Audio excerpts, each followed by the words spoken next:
Hello and welcome to another edition of the Osceola Seminole Sidelines Postgame Show. My name is Pat Burnham. I am joined by former FSU offensive lineman and college football coach Mark Salva, former college football coach and South Carolina backer Shane Burnham, and the man, the myth, the legend himself from the recruiting side of things, Charles Fishbein. Guys, just we thought it couldn't get any worse. Listen, it's hard. I'm sitting here. I wrote in preseason our game prediction yesterday that I had a hard time predicting Memphis to win, which I did, but it was very difficult because, this team to be 0-3 after the team we saw FSU put on the football field last year is just dumbfounding. I don't even know where to start. This team is 0-3, and it looks like an 0-3 football team, to be quite honest with you. Let's start with you, Mark. Let's get your instant reaction, what you think of what you saw, and then we'll break it down offense, defense, and go from there. Let's go around the circle and get your overall thoughts on the game. I mean, I texted you at halftime, and I said this might be one of the worst coached football teams I think I've ever seen. Honestly, the mistakes, the constant mistakes, the lack of effort, the lack of fundamentals in communication on both sides of the ball on all areas. I mean, I know people were screaming for the quarterback. The quarterback is not the problem. And I just can't help it. My overall reaction after watching that performance is there's something really wrong. And I don't know what it is. There's something not right in that on that team. And it's hard to put a finger on it because the opportunities that are there with that personnel, this is the same coaching staff that went 13-0 last year. Did they just all of a sudden forget how to coach, or was it that we were just that good? I mean, there's a lot of questions, that have to be answered. And Mike Preach's response, and I mean, it's just a bad football team. Any way you want to slice it, whether you want to look at the personnel, whether you want to look at the technique, whether you want to look at the scheme, whether you want to look at the attitude. I mean, any way you slice it, it just looks like a bad football team, and it looks like it's getting worse, not better. Yeah, and Chad, I don't think he said the quarterback was the solution, and no reason to cuss at us. We're sitting here talking football, buddy. And it was a bad football game, but yeah, I agree with Mark. There's a lot of problems on offense, particularly that offensive line, and we'll get into that a little bit more. But Fish, just your overall thoughts on the game. And then we'll break it down. 0-3 is just I'm blown away with this. You couldn't have told me that this team was going to go 0-3, even if you're the most pessimistic person in the world. But I'm going to disagree. I think DJ's the biggest problem on the football team, and the reason I say that is that guy that is your quarterback is the leader of the team, and I see zero confidence in him when he steps back and makes a play. I'm like, it almost looks like he's hoping a play will happen instead of making it happen. Even on the plays near the goal line when they're trying to get it, he's lead feet. He can't. They need to go in a different direction. And if the other guys are not the answer, that's not a positive thing for 2025 and 26. That means that those guys aren't going to be ready next year. He's not the main problem, though. Special teams, you had two play to each other on a punt return, and then you have an offsides at the end of the game when you're trying to get off the field. That's coaching, and that's unacceptable. And I'm not one to ever really I'm of the belief a lot of times it's the talent and not the coaching. But today it was a lot of both. I don't think, one, this is as talented a team as everybody kept saying it was coming out of training camp, and two, there's something missing on the coaching side of it. And I don't really ever like to really blame coaches, but that performance today was abysmal again, and it's unacceptable at a school like that.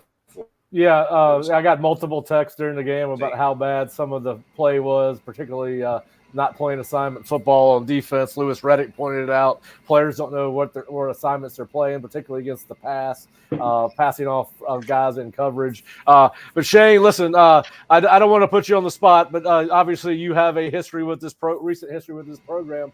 I guess I'll ask the question this way. I think out of the four of us, you're the most surprised guy sitting here. I've had the benefit of being able to go to practice and being able to see some of the fall off from last year. But you and I were talking before the game. You said that you're crazy. Doesn't wait, Memphis is going to beat this football team. So just how surprised are you at the fall off? And I'm not going to ask you any direct questions. I'll just let you answer an open-ended one. How surprised are you what you saw today? The best way I can explain it, I guess, I've been around football besides this fall. I guess 47 of the previous 48 years. And I remember the sideline in 21 when Jacksonville State scored in that game. I remember my chin literally dropping to the sideline. In that moment, I was so shocked that we were experiencing that in a different way, in a less acute way. Over these last 3 weeks, I'm probably equally as shocked. Chin on the floor. Never saw it coming. I'm not out there every day. But I do think there's football players and then there's prospects. There's a lot of prospects on this roster. There's a lot of talent. There's a lot of, like I keep saying, length.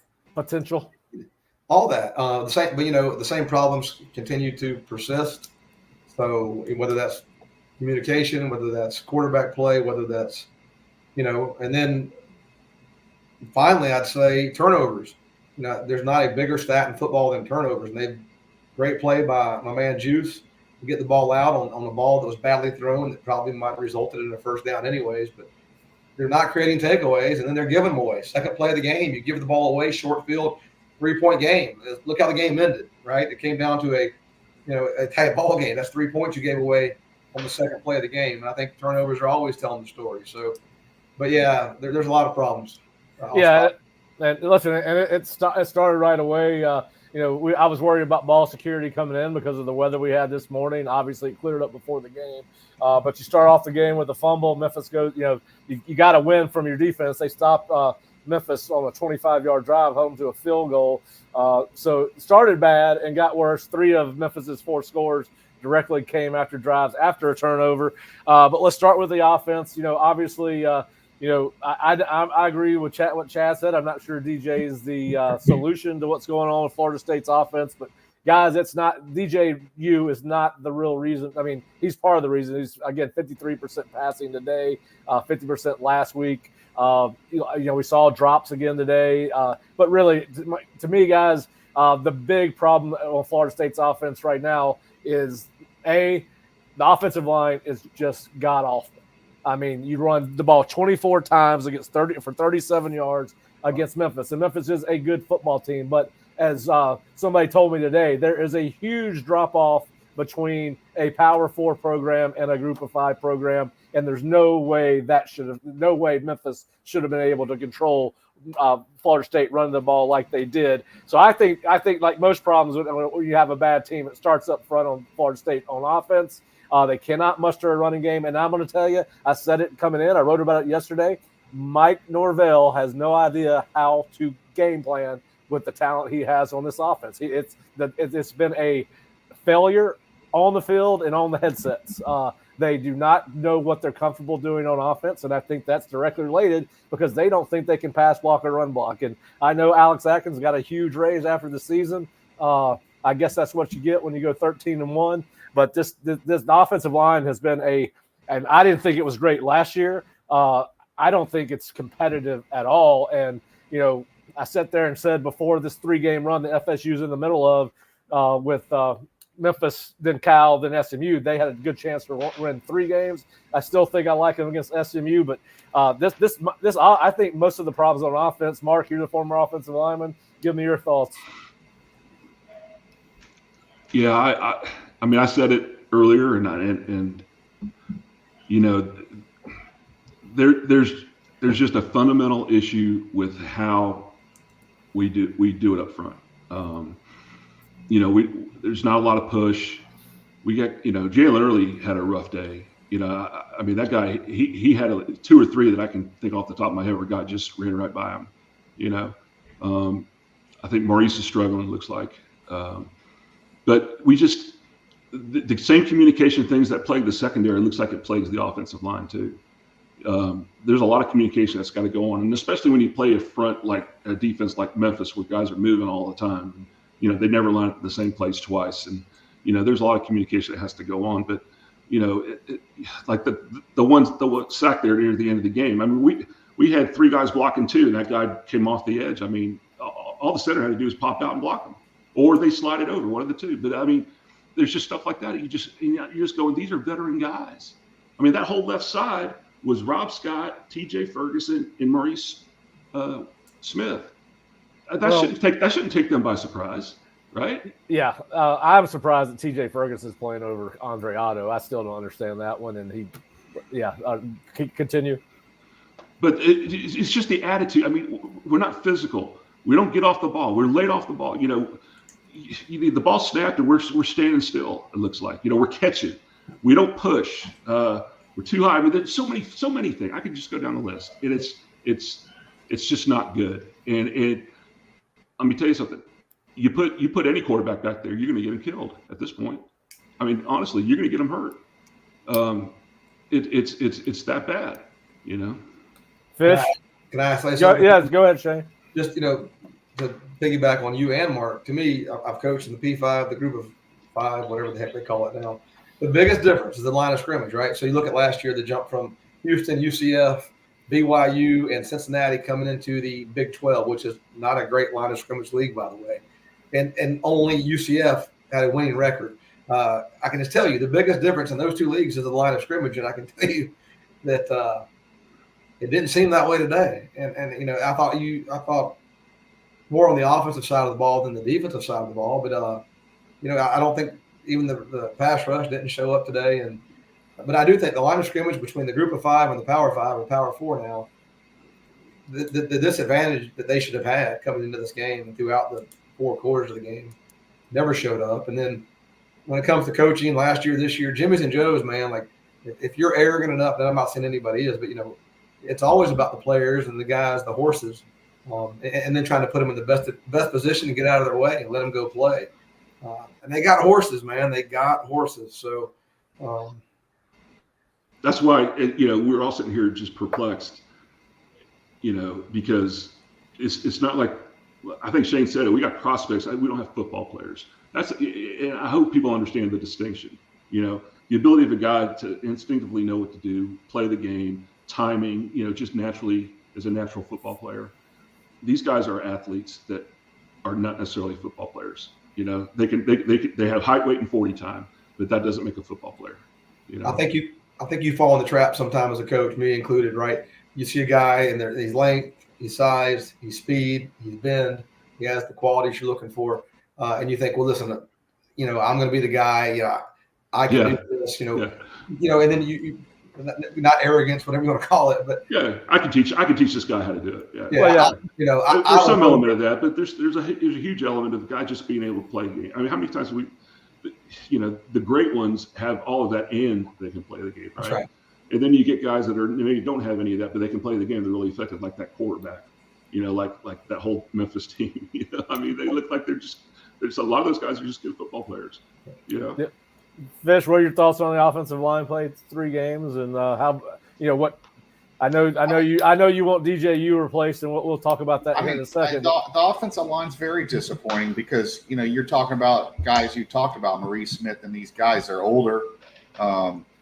If the older guys aren't developing, the portal guys aren't developing, the guys you've recruited aren't developing. I mean, I don't think it's that hard to figure out at this point what the problem is. Like, there is a coaching issue here on the offensive line. These guys aren't playing at a very good level. And you know what? Guys listen, like I said, I'm being a little hypocrite. It's about the Jimmys and Joes. I think that on most of the teams, a problem. The offensive line should be a lot better than it is. You don't bring in 7 guys in one class and none of them have produced over a 3-year period. You can't be that bad in Vegas picking games. I mean, you're going to get lucky on 1 or at least 1 out of the 7 you're going to hit on. I mean, you can't tell me every one of those kids stinks. But at the same time, I do watch this team, and I think we're lying to ourselves if we could keep saying this team's talented. They're 0-3, and they're not as good at a lot of positions. You go look at the receiver position.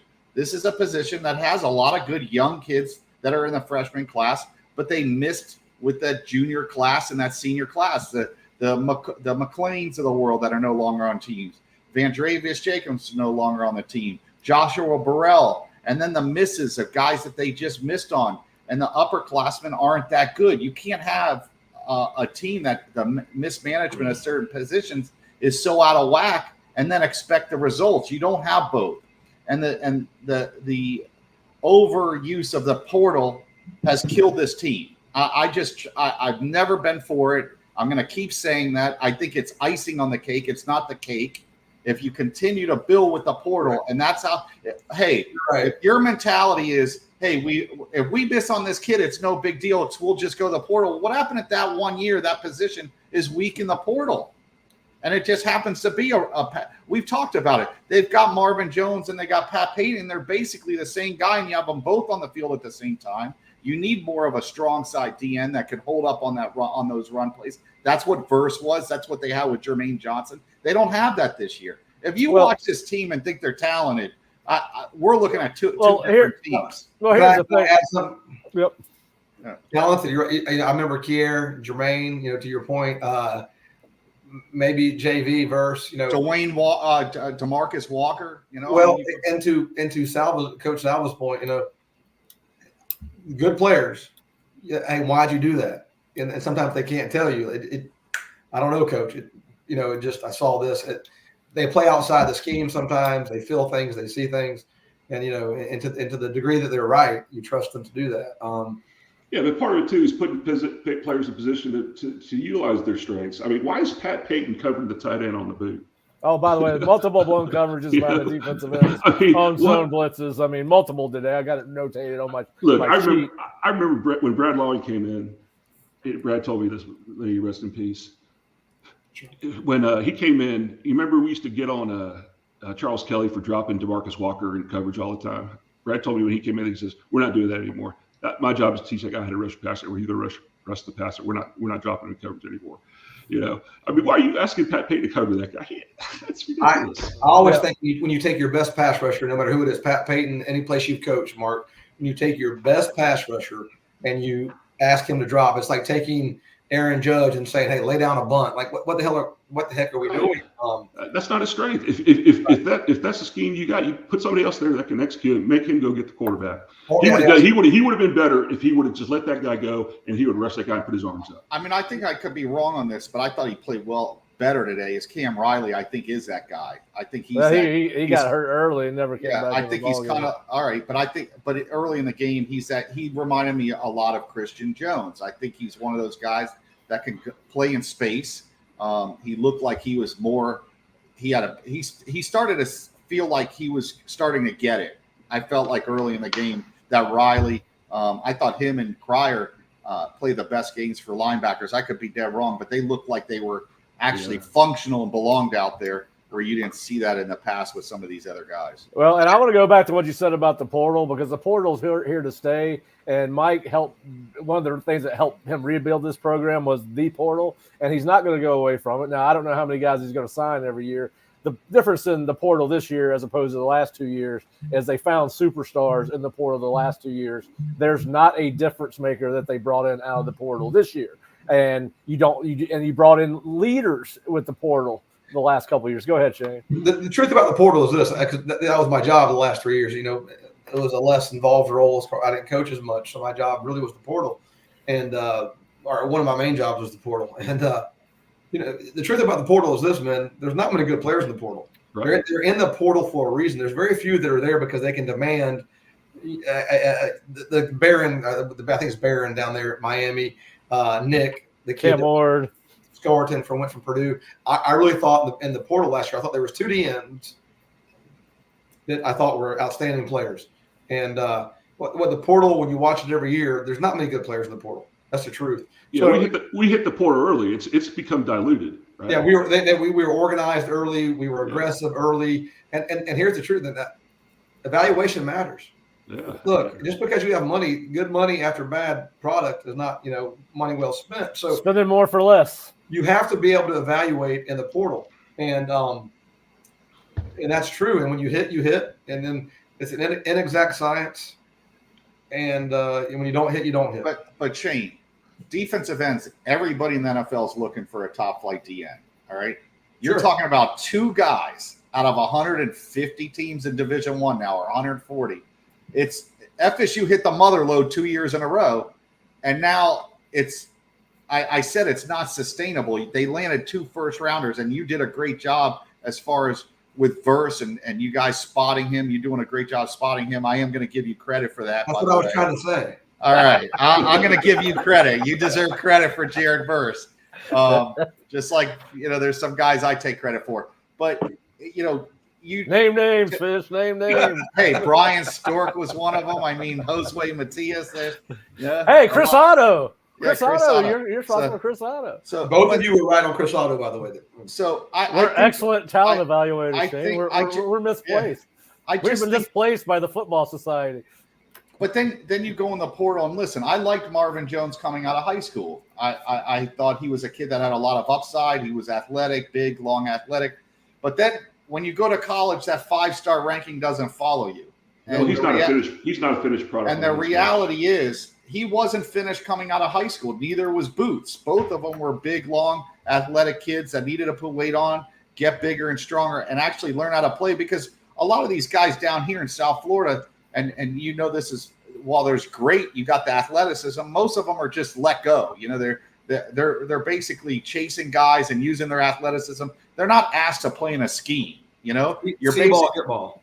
Yeah, see-ball, hit ball. Very simple. They basically chase guys, and it's you never know what you're going to get when you get those guys. You could get a JPP that literally had all those same traits, but he hit. And then you get a Marvin Jones Jr. where all the ability's there, and you're like, hey, wait a second, why is he struggling? Why hasn't he adapted yet? So it's those positions we talk about: quarterback, left tackle, D end, top flight, shutdown corner. If you get those 4, you could have a very good football team. And right now, those are probably the worst positions on the team right now. I mean, their quarterback's not very good.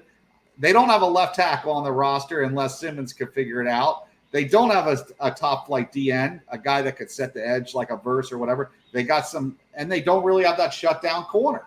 So there's issues on this football team, and there's players and there's parts, but those parts right now are not fitting. And that's the biggest problem is they don't have all the parts. They may have a shiny object over here, but they have a dull one over here. So they got to figure it out. I do think there's talent on this team, but a lot of it's in the younger classes, and those guys, a lot of them aren't ready to play. All right, hey, wait, go ahead. You can't name right now, if you said you name a player that stands out to you through 3 games. There's probably not a name that really says that's a playmaker. Ryan Fitzgerald. Well, on offense and defense. Nobody has made their presence felt in a way that you feel right. No difference makers. Every week. Yeah. All right, so we got a couple questions, guys, on the offense. Then we're going to switch over, talk a little bit about the defense. Got a question now. We've talked about the fact that Alex Atkins has not been available on game day for the last 3 games, and I do think it hinders the offense to some extent. He's with them all the way up till kickoff. For the most part, I don't think it would have made a difference in a win or loss. But Mark, and I'll start with you. Will it help Florida State's chances of finding its first victory against Cal because you've got Alex Atkins back on the sideline or press box? I think the issues are deeper than just game day management. With this group, maybe it may. I don't know. I don't know what Alex's role is on game day in terms of how he, interacts with Mike, calling plays and all that kind of thing. I imagine he does have a voice. I told you before. When I was the offensive line coach, the quarterback coach was the offense coordinator, the skill guy, and he give me a run. Give me, or I'm going to run this run. How do you want me to run it? And you give him a formation, motion, something, and you do that. So, maybe some of that might improve because we did run into some bad looks. I can tell you the one time we ran a counter into a double outside blitz over into the short side of the field. It got hammered. I'm like, run it the other way. Can't you not see that and check it the other way? Stuff like that. That might make a little bit of a difference. But in terms of the fundamental things that are wrong, it's deeper than just that. All right. Obviously, we've got a lot of comments and questions about what Mike should do at quarterback. I mean, obviously, I'm surprised as badly as they struggled in the first half, 67 yards. They did not put Brock in to give him a spark. A lot of people that are on this thread right now making comments think that Florida State would benefit from having a dual threat quarterback, which is something Mike never had before he had Jordan Travis. He always used a drop back passer at Memphis, just so people know. That's never been part of Mike's game plan until he got Jordan Travis. All right, so you're 0-3. This season, listen, we can sit here and pie in the sky. Listen, they got a chance to turn it around. I heard that all that after 0-2, and Florida State's done this in 1989 and 1991, whatever the case may be. I knew those teams very well. I was around those teams a bunch. There ain't none of those dudes running around on this team. It's 0-3. Peter Tom Willis is not walking in that door. That's right. That's right. And Aunt Lee ain't anywhere around either. So what do you do if you're Mike at 0-3 with this quarterback situation? Listen, there doesn't really seem to be one because he does not. There's not even been a hint that Brock's going to play. Go ahead, Shane. He said his press conference this week. I have a lot of time on my hands, so I can watch Mike's press conference now. He said that the challenge in 21 was 0-4. The buy-in wasn't there, where maybe the buy-in is there now. The kids have seen the proof in the pudding.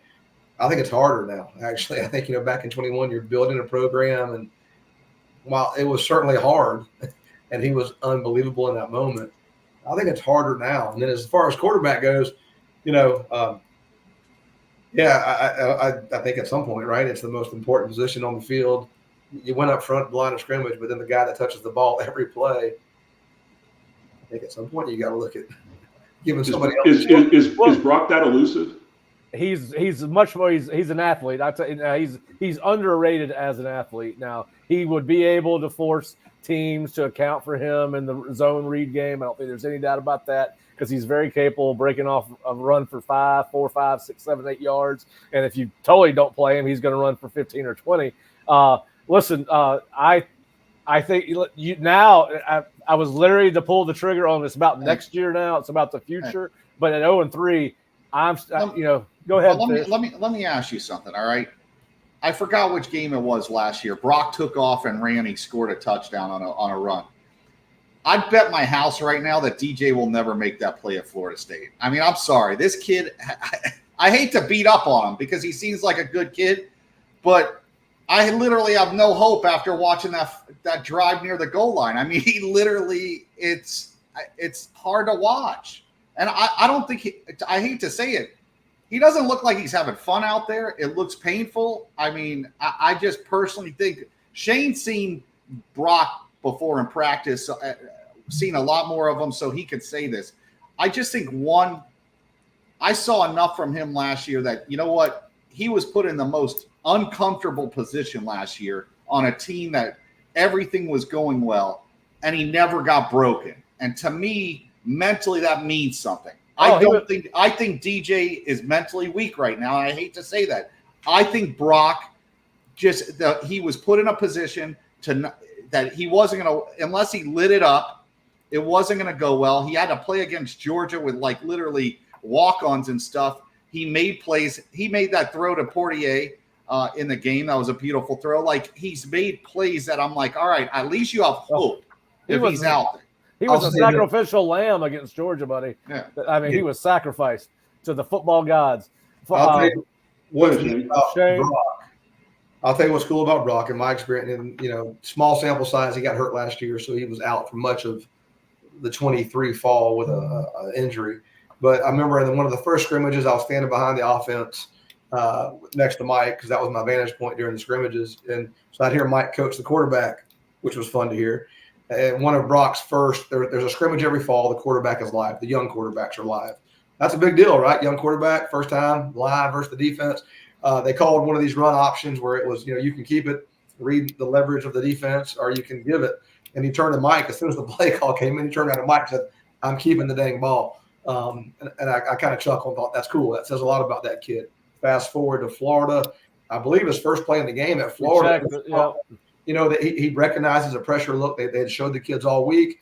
he makes a check and throws it out there. I remember that he threw it out there on the edge of the defense. That's to be a freshman in the swamp, your first college snap or one of your first college snaps. That said a lot. And the second play, they ran zone read at Florida, and he pulled the ball. And that's a small thing maybe to people, but I think that's a big thing where a kid says, all right, I'm going to put it on me and do it. So I don't know what Brock has shown in practice. I'm not there, but there's some neat things that, intangibles I thought he showed. Well, I know that he can't be much worse. That's for sure. The only thing I said when they released the depth chart, I did a board post where I broke every position down. The only thing I said is I did not see the kind of separation that you would like to see from DJU to Brock, because you would bring in a bridge quarterback. I did not see a clear-cut winner. There were days that Brock was better than DJ and vice versa. I thought it was more evenly contested than most of the media let it out there to be, and I wrote about it it's on the boards. You go back and look at it.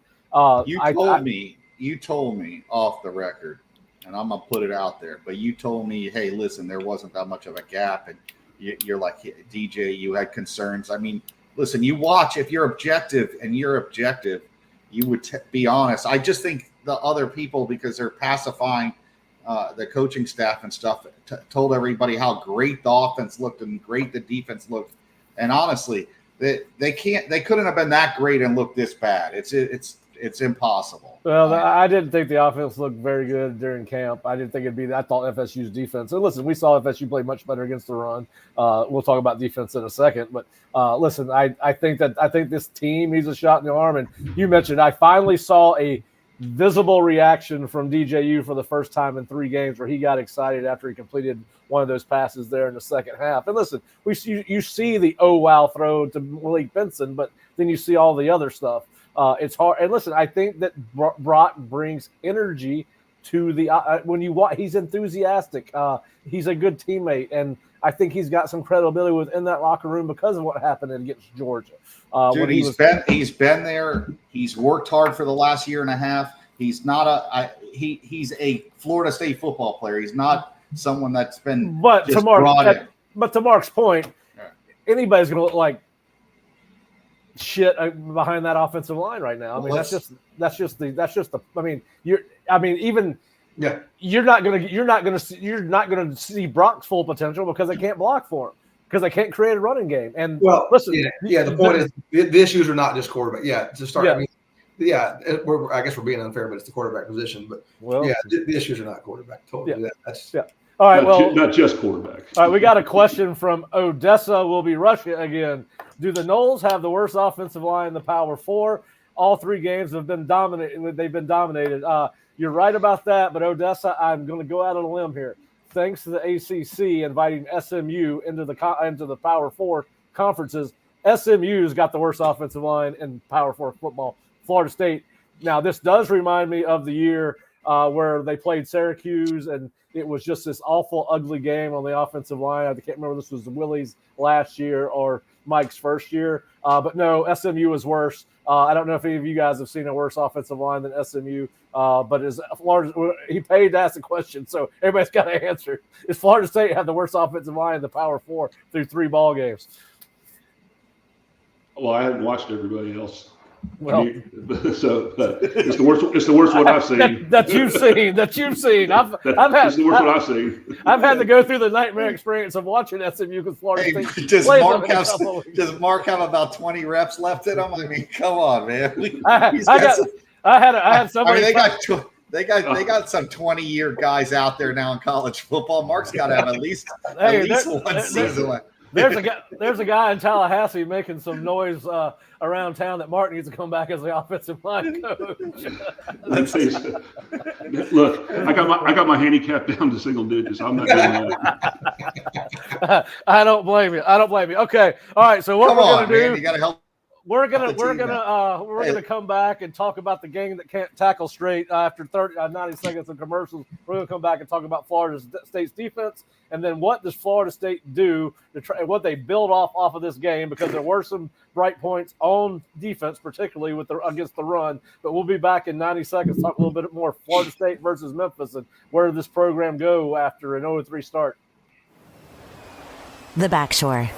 That stretch of fluffy sand just beyond the reach of the salty waves. The place reserved for volleyball nets, cookouts, and the air filled with fun and laughter. Celebrate the Backshore with Backshore Apparel. Grab an amazingly soft and comfy Backshore Apparel beach hoodie to keep you protected from the sun's harmful rays. Or the Backshore revamped trucker hat, a modern twist on a classic favorite. Crafted from moisture-wicking fabrics, ensuring they're lightweight and breathable. Not to mention durable with their unique floating feature. Shop now at BackshoreApparel.com. And right now, FSU fans get 10% off your order with code FSU10. Hey Seminole fans, Alumni Hall is your ultimate FSU shopping experience and has moved to a new location off Timberlane Road in Tallahassee. Shop FSU gear from Nike, Champion, New Era, Yeti, and more. Alumni Hall has Seminole gear for the entire family, plus accessories and gifts. Spend $150 and you'll earn $10 off your next purchase with their Hall Pass rewards. Stop by their new location on Timberlane Road near REI or shop anytime online at alumnihall.com. Alumni Hall, where Seminole fans shop. Finding an experienced lawyer you can trust is crucial. With over 50 years of combined litigation experience, the attorneys at Mowry Law Firm are dedicated to providing our clients with exceptional legal services, focusing on car and trucking accidents, premises liability, and wrongful death. Call 904-824-7799, MowryLaw.com.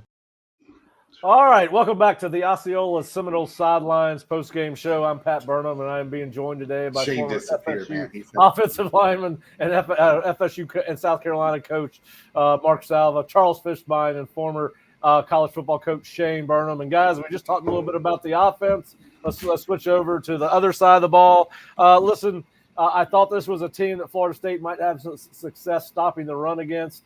And they did 32 carries, I believe, for Memphis for 65 yards.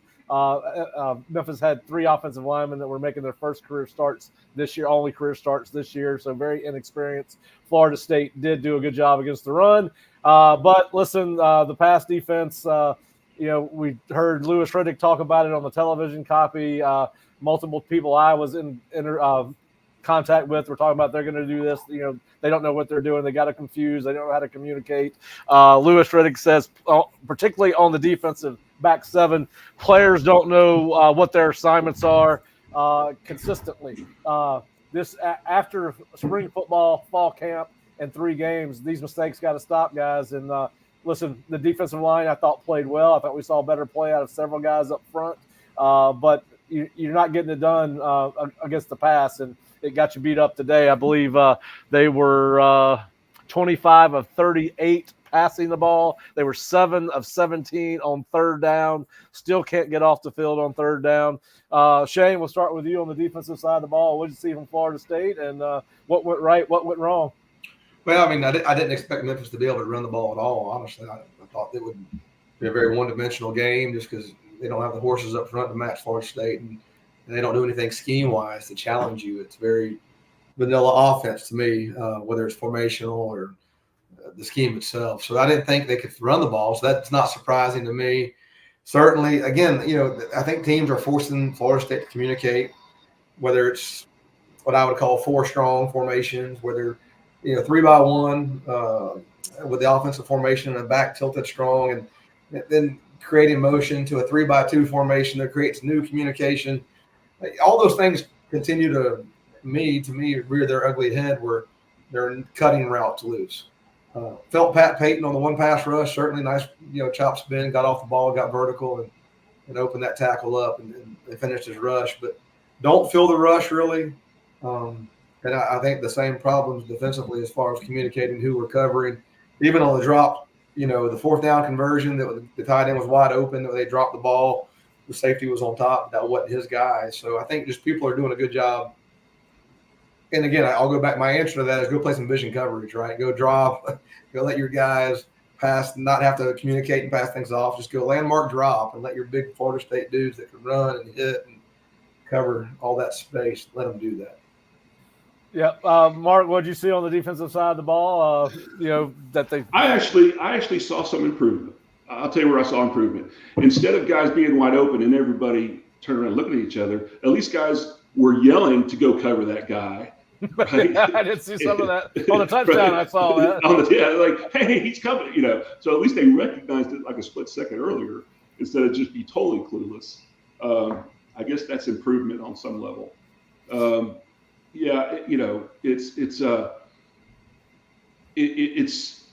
It's a situation where, you have to do what the dog can do, right? That's what Coach Bowden used to say, do what the dog can do.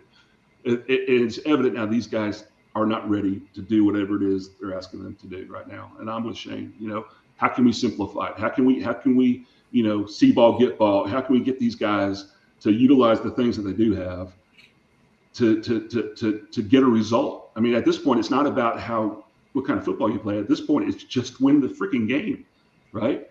And with a big defensive line and the linebackers, I think played better today. Cryer was good, I thought.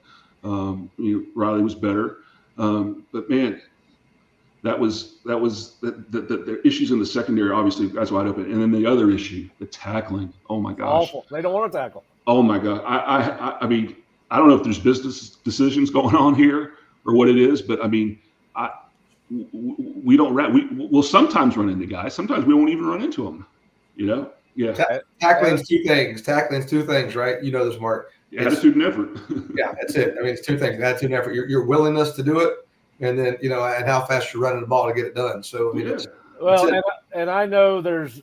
Listen, I think you got to tackle more in practice. I know. I keep on hearing nobody does it. I have a feeling that on Bloody Tuesday up at Georgia, they're at the very least they're thudding up full speed. I've never been to a Georgia practice. I just know that you can't tackle a rolling donut and expect to tackle a running back that's 5'10", 200 pounds. Go ahead, Shane. Show me a team that thuds well in practice, and I'll show you a good tackling team. When you thud, a thud defense, right? And for the people who don't know what thud means, right? You have live, where you take people to the ground. You have tag, where you simply no contact. You go and you two-hand tag people in shorts, and when you're not, full speed. And then you have thud, and thud is what the NCAA mandates now, but that's simply getting to a guy full speed, taking the ground, thudding up, chest to chest, wrapping up, driving that guy back for 2 or 3 yards, then turning him loose and not going to the ground and letting him finish his run up the field. And the second guy on a thud tackle would just come in, and instead of tackling, he would come attempt, hopefully, to take a shot at the ball. That's what they should be doing. So a good thud team, it's harder to thud than it is to tackle. Yeah. Oh yeah. Because you got to step on toes. You got to actually make contact with you guys. You got to put your face mask on them, right? You got to get all the way hips, feet. Absolutely. You got to engage. So to me, a good physical thudding defense, that's a good tackling defense. So I don't think you have to tackle it. In fact, as physical as it was at Florida State in those days, Bobby and those guys were a lot of thud tempo when you played here. And it was different, but the thud is thud. The second thing, turnovers. I'm going to go back to it. In order to create takeaways, it's the second, third guy, it's pursuit, it's eyes on the ball, it's all those things. And to me, that turnovers always go back to how hard you play the game. And I think just, that fanatical butt on fire, head catching effort, it was better today, but it's got to continue to come. I mean, the one thing when you watch Florida State, Florida, Miami, and I put them all together because their defenses, I've always said, are predicated on offense scoring a lot and defense getting they're kind of front runners because they're undersized. They could get after people. They can't be on the field 10, 12, 13, 14 plays. But I go back to when the FSU team had great defenses. I see it with USC. Change of a D coordinator, you see the same players, and you see 6, 7 guys converging to the ball carrier. You just don't see that at FSU this year. You saw it last year, but you don't see it this year. Whatever that reason is, that's more your call. Shane, you could tell me more. But also, it's just they don't look like they're playing with the same intensity. There seems like there's a lot more hesitation. I don't know if there's some guys out there that just don't feel comfortable in what they're doing, but they aren't playing all out, get out type style of defense. Those are the Florida kids. Those are the Florida State kids. That's what you expect out of this defense. Yeah. Got a question from Lisa. We appear to be undisciplined. What is up with that? I'll let Mark and Shane answer this. I listened. I think that that's a reflection of the coaching. You either coach it or allow it to happen. I remember Skip Holt saying that almost every day when the 3 years I worked for him at the University of South Florida, and we were undisciplined team our last year there, and that's why we were asked to leave. We did not have the same kind of discipline the previous staff had. But Shane and Mark, what do you do when the perception is out there with Florida State fans that this is an undisciplined football team and a football team that's quite honestly not very tough and does not fight like the opposition. Yeah, I think a lot of the undisciplined penalties were from young guys, if I recall. That KJ had the offsides on the punt, right? The Joseph, hitting the targeting ducked his head on the punt. So I'm looking at that. I'm looking at young guys. Because look, last year we hardly had any penalties, right? So obviously there was accountability last year. There's not going to be accountability this year. I find it hard to believe. I will say, to your point, yeah, you coach it during the week. You coach it consistently from spring practice on. When I played, we had a GA with a card and a pencil, and if you jumped off sides, if you had a holding, because we had referees on practice, they wrote your name down, and you had up downs after practice for every penalty, every offsides, everything you had, and I guarantee you that make you more disciplined because you don't want to stay after practice, start doing a bunch of up downs and running stadium steps. So you hold players accountable in practice. And that carries over into the game. I mean, look, I know one thing is true in football will never change. You play like you practice. And if what I'm seeing on Saturday, what I saw today, I got to believe that's something's going wrong. They're not being effective in practice for whatever reason. It's one of those things you learn. I don't know when you learned it, Mark. I learned it maybe my junior year of college, and maybe younger than that. But at some point, I learned just what you said. I'm only going to be as good as I am on Tuesday as I am Saturday, whatever. That's the correlation there. And as a coach over the last 25 years, that would always be my message. Hey, man, like nothing special happens on Saturday just because we're in that structure. Whatever you're doing, the intensity you bring to this practice, the intentionality you bring to this drill, 100%. Nothing special happens on Saturday. Yeah. The intensity ratchets. I get it, but. Yeah, what you do. But you said the magic word, intentional. Are these guys just going out to practice and going through the motions? You can have that go on. You're just counting time. You're counting down periods. You're not, intentional. Am I trying to get better? You always hear, well, he came out to get better today. That's a real thing. And Fish said intensity, right? The intensity of your mental intensity. You can go through a walkthrough and have incredible mental intensity in a walkthrough, right? Like. Everybody's on. It's we've all been part of. We've been part of those walkthroughs pre-game. Yeah. Like we're ready, man. How do you know we're ready? You're in a ballroom. Trust me, we're ready. Physical intensity to what we're doing, along with the physical intensity that has to come with it. It's an emotional game. Coach Bowden. I'm not trying to walk in that practice field every day. Enthusiasm was the banner for all the years he coached here. Enthusiasm, and it takes a mindset to play this game. There's no doubt. But that mindset is developed on Tuesday and Wednesday. Yeah, Lisa's obviously a longtime Florida State fan. Mickey always gave them encouragement to do better. ... Gassers, yes. And that's right. I played in a similar style. I played for Terry Bowden in college, and there was a lot of that going on. And to Mark's point, I remember one day I had 2 holding penalties in a scrimmage before the season, the last scrimmage before the season started, and I got assigned 10 up downs for every penalty yard, and thank God Todd Stroud, after I got to 250, let me off the hook and said, "You beat my defensive lineman to 250. You can leave." But I never held again. I'm sure Jed Drenning, our quarterback, was not happy about that. But I never held again. Some of my greatest memories are Monday night practice at Florida State as a kid, coming out to watch those guys at Monday night under the lights, and for every score you gave up with Mickey and those guys, you ran a gasser, and for every missed tackle, there was 5 reps on the heavy sled. For every missed assignment, you were up the stadium steps and back. Now, listen, it's different. We've all talked about college. You couldn't do that now. They'd all be in the portal tomorrow.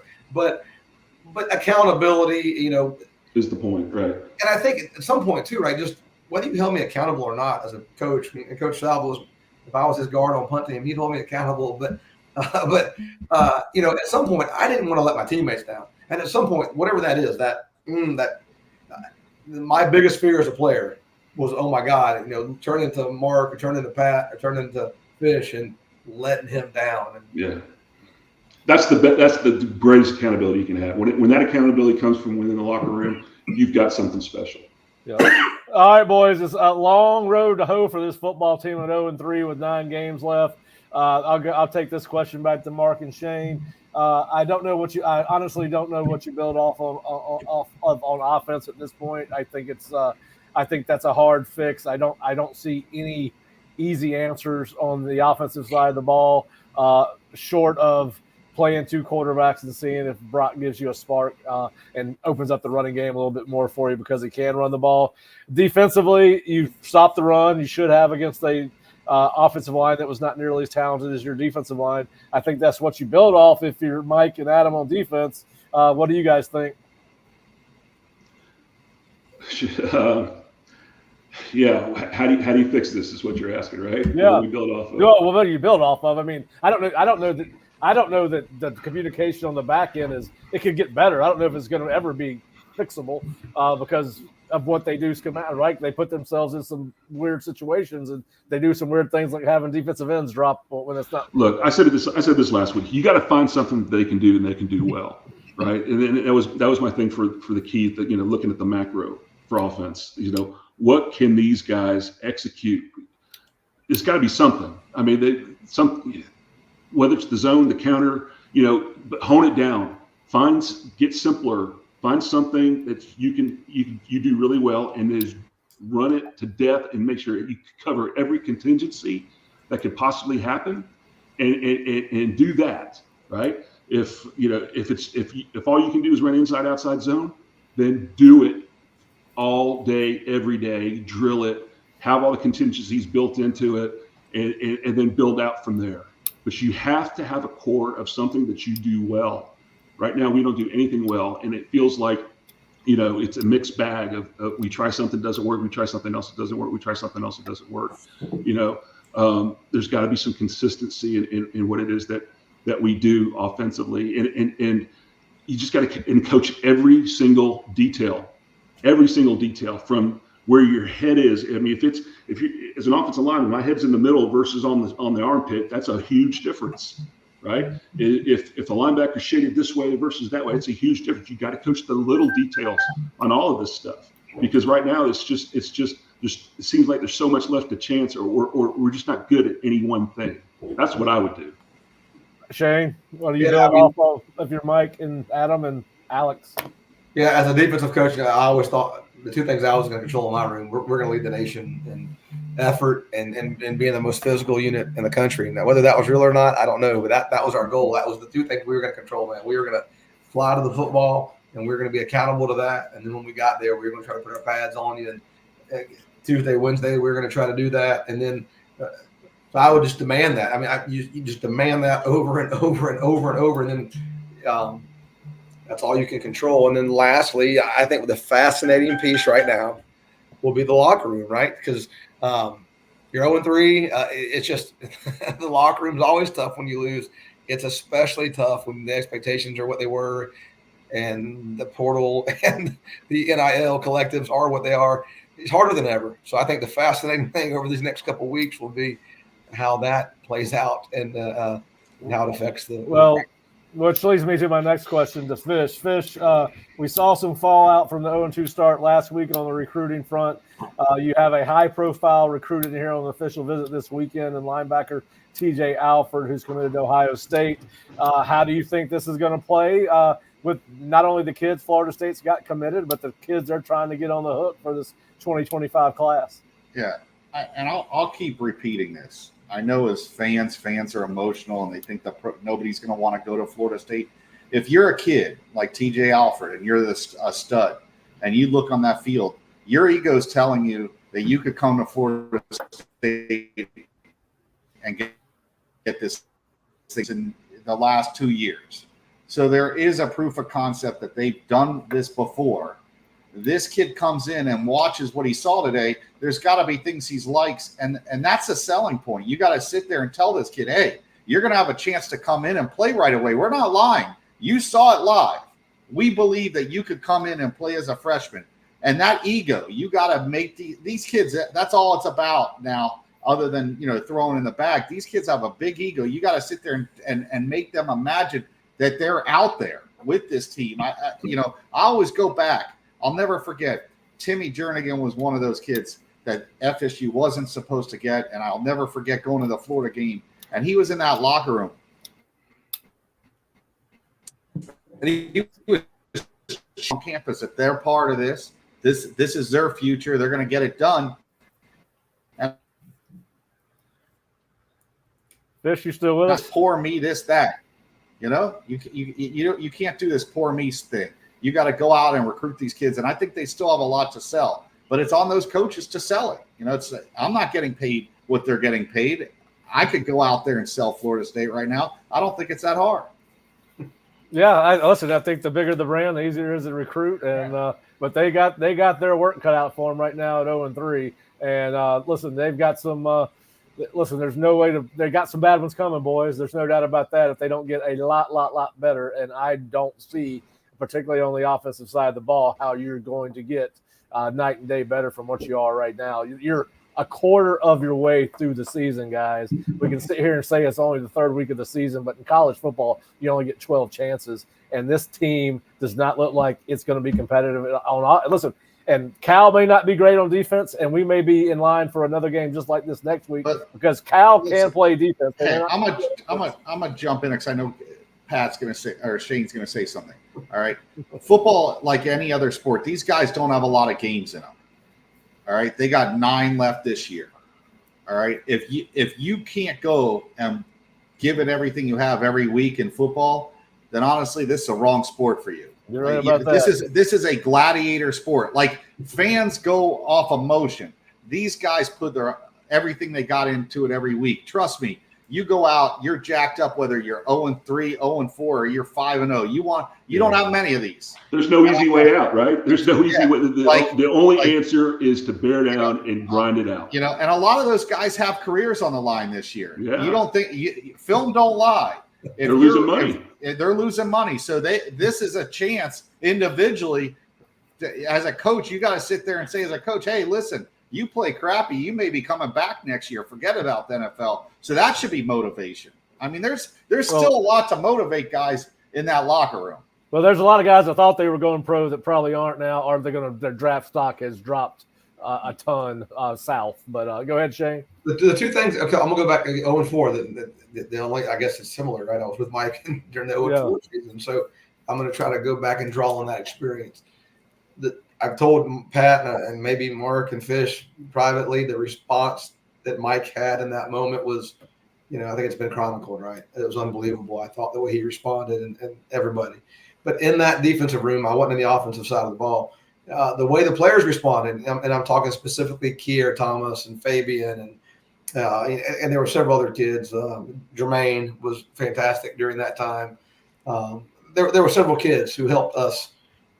They did an unbelievable job through the back half of that 21 season. I mean, we knew it when it happened. You look back on it, you appreciate it probably even more. Their ability to step up in that moment and lead and hold everything together, I thought, set the table for what happened in 22 and in 23. It was incredible to be in that locker or in that side of the ball in those meeting rooms that fall, because they did in this moment. They came together. That's why I say, to me, what will be interesting is what happens. Yeah, 100%. Yeah, I think the response is going to be interesting. It's going to be very interesting to see what Mike has to say in his press conference, which is either going on right now or is ended. But we'll have more coverage on that at theosceola.com or floridastate.rivals.com. Bob and Kurt and Nick are in the press conference, so they will have thoughts from Mike. We already have our Memphis notes up from Bob at theosceola.com. Guys, we've talked a lot about a bad game, so we're gonna call it a day and get back to watching some other football. But listen, a shocking start to the Florida State football season, Mark. I feel like we have gone back in time. You and I started Osceola Seminole Sidelines by ourselves in 2019 as just a podcast. We hadn't gone to YouTube yet, and I remember us being so miserable by the end of that Willie's last year that it was drudgery to come do this. I hope. I picked the wrong day to quit black tar heroin, man. Hey, it's gonna get better. There's brighter days ahead, man. Hey, listen, the sun literally just came out. If Fish is the object of optimism, then we are way down. I am worried. When Fish is the voice of reason, we got a huge problem. I definitely. Wow. I'm not going to let my wife see this podcast, man. I think it's safe to say we've reached critical mass in the 2024 season. Fish is a vision of positivity. Just this reminds me of the Entourage. I appreciate your positivity, Ben. But, all right, guys. Well, listen, we hope you enjoyed the show. We'll be back next Saturday. Win, lose, or draw after Cal. We'll be back for that post-game show. We'll also be back Monday night with a roundtable. Mark will be joining us, I believe. Kurt, Bob, or Jerry, or some sort of that mix will join us for Monday night from 6 to 7, right before Mike's television show on Monday night. I'll be back with Fish and JP on Tuesday. I think Kurt, Bob, and Jerry will be back on Wednesday. And now Wednesday shows are at 3. And then I'll have a Cal preview at 3 o'clock on Thursday.